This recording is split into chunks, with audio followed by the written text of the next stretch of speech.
MSRTCने खासगी कंपनीला दिलेल्या एका टेंडरच्या अटींच्या अनुषंगाने गेल्या 12 महिन्यांमध्ये ई बस पुरवण्याचं उद्दिष्ट होतं।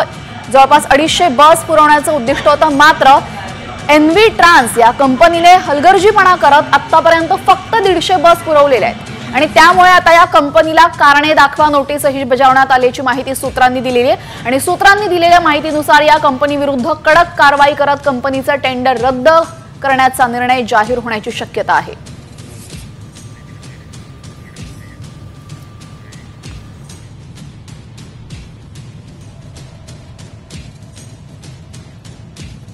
आम्ही त्यांना कारण दाखवा नोटीस देऊन एक तर त्यांनी त्या वेळेत न दिल्यामुळे त्याची कंपनी टर्मिनेट करायची का काय करायचं का त्याला एक संधी द्यायची ते आम्ही बोर्ड मीटिंग मध्ये चर्चा करतोय आणि त्याच्यामध्ये निर्णय करतोय।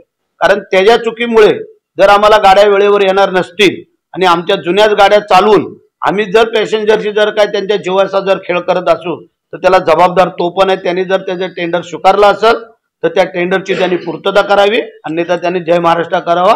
आम्ही दुसऱ्या कंपनीला देऊ।